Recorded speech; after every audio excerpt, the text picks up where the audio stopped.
அந்த வகையில் இன்னைக்கு ஒரு பாட்டு மன்றத்தை கொடுத்து 2 மிகப்பெரிய கவிஞர்களையும் எங்க கையில கொடுத்து, அந்த கவிஞர்களும் தெய்வீக புலவனுடைய வழியில் நின்று எழுதி இருக்கிறாரா என்று ஒரு கேள்வியை எழுப்பி, உலக பொதுமறை என்று இன்றைக்கு உலகத்தால் பாராட்டப்படக்கூடிய எல்லா மொழிகளிலும் மொழிபெயர்க்கக்கூடிய தகுதி படைத்த திருக்குறளை வடித்த வள்ளுவரை முன்னிறுத்தி அவனுடைய வழியில் நின்று யார் பாடலை எழுதினார்? அவன் தெய்வீக புலவன், இவங்க 2 பேரும் திரை இசை புலவர்கள். இந்த திரை இசை புலவர்கள் பாடுகின்ற பொழுது இவர்களுக்கு முன்னோடியாக யாராவது இருந்திருக்கிறார்களா? இவர்களுக்கு குருவாக யாரையாவது ஏற்று அதை உள்ளத்தில் ஏற்றி பாடல் எழுதியிருக்கிறார்களா? அதான் நான் சொன்னேன். இப்ப நான் பேசுறேன்னா நான் இன்னாரா மாற முடியாது, இன்னார் நானா மாற முடியாது. யாரோ ஒருவருடைய பேச்சு என்னை நிச்சயமாக பாதித்திருக்கும். அந்த சாயல் என்னுடைய பேச்சுல தெரியும். அதே மாதிரி தம்பி யார் மானசீக குருவாக ஏற்றிருக்கிறாரோ அவருடைய வழிமுறைகள் தன்னையும் அறியாமல் வார்த்தைகளால் வெளிப்படும். அதே போல முன்னோடியாக நம்முடைய பாட்டன் முப்பாட்டனுக்கெல்லாம் முன்னோடியாக விளங்கிய வள்ளுவர், அவன் நிச்சயமாக அவனை சார்ந்திருந்த புலவர்கள், அவனை தாண்டி வந்த புலவர்கள், தலைமுறையை தாண்டி நின்ற கவிஞர்கள், அவர்களை நிச்சயமாக அவன் பாதிக்காமல் இருந்திருப்பதற்கு வாய்ப்பு என்பது இல்லை. அந்த பாதிப்பு என்பது நிச்சயமாக வாலிக்கும் இருந்திருக்கும், கவியரசு கண்ணதாசன் அவர்களுக்கு இருந்திருக்கும். ஏன்னா 2 பேருமே ரொம்ப டாப் மோஸ்ட் ஜீனியஸ் அப்படிதான் சொல்லணும். 3 தலைமுறைகளை தாண்டியும் இன்னும் பாடல்கள் நிற்கிறது என்று சொன்னால், எப்படி வள்ளுவன் தன்னுடைய குரலால் நிமிர்ந்து நிற்கிறானோ, அவனுடைய குரல் நிமிர்ந்து நிற்கிறதோ, அவனை அடியொற்றி வந்த இந்த கவிஞர்களுடைய வார்த்தைகளும் பாடல்களும் காலம் கடந்து நிமிர்ந்து நிற்கணும். அப்படி நின்னாத்தான் வள்ளுவன் அவர்களோடு தோய்ந்திருக்கிறான் என்று பொருள். வள்ளுவனிலே இந்த 2 கவிஞர்களும் ஊறி இருக்கிறார்கள் என்று பொருள்.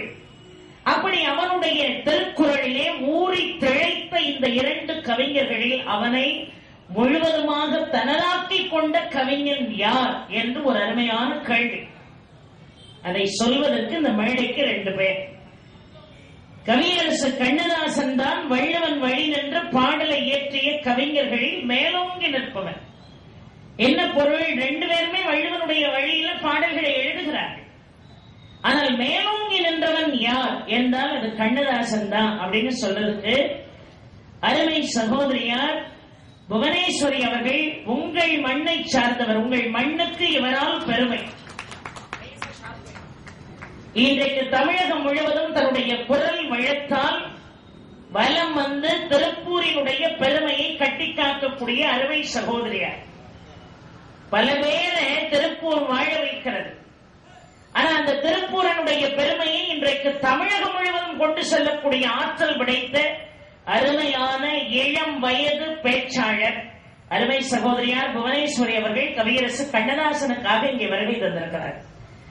அவன் காலத்தை ஒற்றிய அருமையான கவிஞர், அவனோடு இணைந்து பாடல் எழுதிய கவிஞர், அவன் வழி நின்று பாடல் எழுதிய கவிஞர், அவனையே தூக்கி சாப்பிடுற மாதிரி பல இடங்களை தொட்ட கவிஞன் எங்கள் வாலி என்று சொல்வதற்கு கவிஞர் திலகம் வாலிக்காக அருமைக்கும் பாராட்டுதலுக்கும் உரிய அன்பு தம்பி. இந்த மேடைக்கு ஒன்றும் அவர் புதியவர் அல்ல.